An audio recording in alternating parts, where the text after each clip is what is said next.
Welcome to Vietlingo. Learn Vietnamese your way, your dialect. Xin chào các bạn.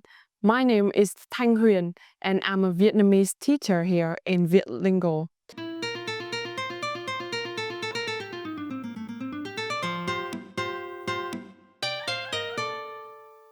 Today, we're diving into some incredibly useful phrase for shopping at a traditional market in Northern Vietnamese. Learning this phrase won't just help you to buy things, but it will also give you a chance to connect with local people and experience a part of Vietnamese culture. So let's start it with our lesson. First, listen to this short conversation between a customer and a vendor at a market in Hanoi. Don't worry if you don't understand everything just yet. We'll break it down a piece by piece. Chào chị có bán rau muống không ạ? Có em, rau muống nhà chồng, ngon lắm. Thế một bó này bao nhiêu tiền ạ? Một bó 20.000 em ạ. Chị ơi, bớt cho em một chút được không ạ? Thôi, bớt cho em 5.000 này. Mua giúp cho chị. Vâng ạ. Em gửi, chị cho em xin túi nhé. In this lesson, you will learn how to ask about the availability of an item, ask for the price of something, negotiate and ask for a discount, understand common responses from vendors. This skill will make your market trips much more fun and successful. Let's break down the keywords and phrase from our dialogue. Remember, we are using the Northern dialect, so pay close attention to the pronunciation. 1. Chào chị, chào anh, chào cô, chào bác. This is a polite and respectful way to greet a vendor and is essential for starting any conversation. You choose the right term based on their age. For example, chào chị ạ, chị bán gì thế? Hello miss, what are you selling? The at the end makes the questions extra polite. Bác ơi, bác cho cháu xem thử quả cam này được không? We use bác for older vendors, showing respect.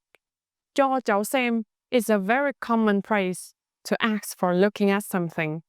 So, the sentence means, hello sir, can I see this orange? The next one, chào anh, cái áo này bao nhiêu tiền? Hello sir, how much is this shirt? A more direct question suitable for a younger vendor. The second one, có bán? Không ạ. It means, do you sell? This is the best way to ask if a vendor had a specific item. The a is for politeness. For example, chị ơi, ở đây có bán trứng không ạ? Hey miss, do you sell eggs here? Ở đây means here, making the questions more specific. Chị có bán cá không ạ? Do you sell fish? A simple, direct and polite question. Bác ơi, bác có bán rau cải không? Sir, do you sell mustard greens? A simple way to ask an older vendor. Bao nhiêu tiền ạ? How much is it? This is a fundamental phrase for asking the price of an item. Một cân xoài này, bao nhiêu tiền ạ? How much is 1 kilogram of these mangoes? You can specify the unit like một cân, 1 kilogram to be clear.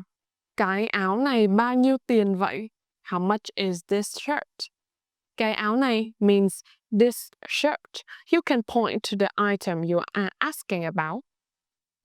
Vậy is often added at the end of the questions in Northern Vietnamese. It's very natural. Mấy quả cam này thì bao nhiêu tiền? How much are these oranges? Mấy quả means a few or some fruits, used when you are referring to a group of items. Bớt cho em, cháu, một chút được không? Can you give me a small discount? This is how you politely ask for a discount, which is very common and expected at traditional markets. Chị ơi, bớt cho em một ít nhé. Hey miss, could you lower the price for me a little? Bớt is a common way to say lower price. Một ít means a little bit. Bác bán đắt thế, bớt cho cháu được không ạ? Your price is so expensive. Could you give me a discount? Saying bán đắt thế, that's so expensive, is a way to start the negotiation, often said with a friendly tone. Lần sau cháu lại mua, bớt cho cháu một chút đi. I'll buy from you again next time. Please give me a little discount.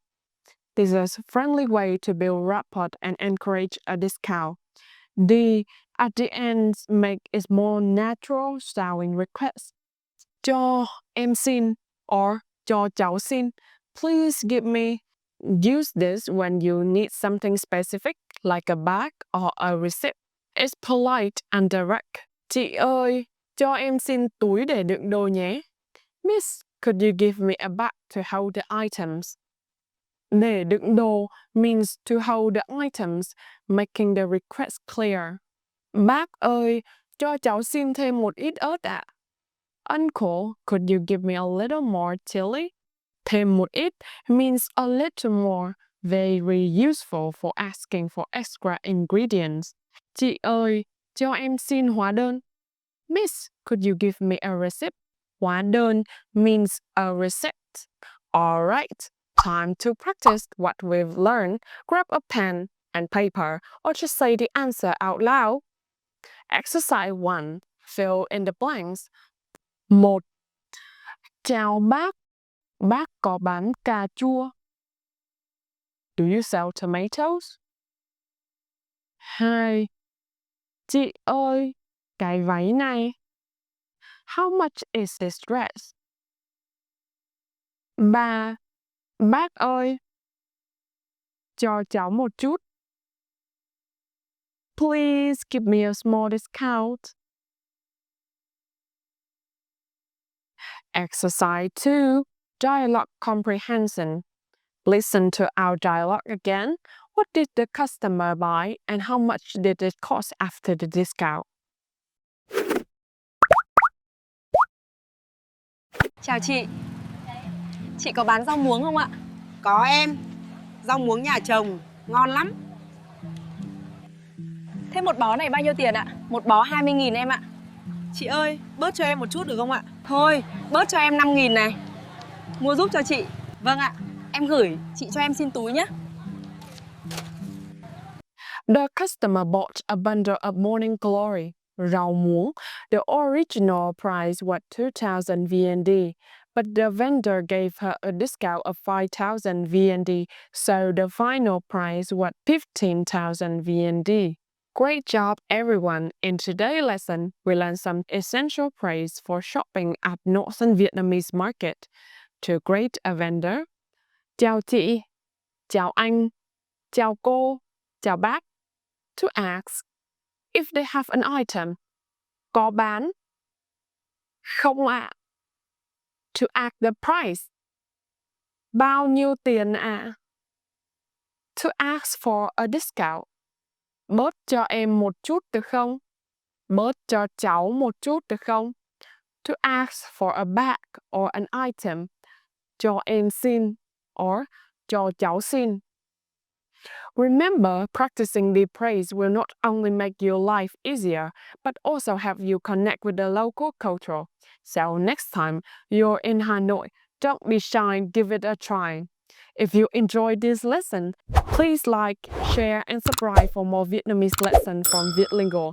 We have new videos every week. Thanks for watching. See you next time. Cảm ơn và hẹn gặp lại. That's the end of today's lesson. Thank you so much for watching and learning Vietnamese with us. If you'd like to experience our teaching style in person, we'd love to invite you to a 30-minute free trial lesson with one of our experienced Viet Lingo teachers. Just scan the QR code and book your spot. We've helped thousands of learners around the world speak Vietnamese with confidence, and we can help you too.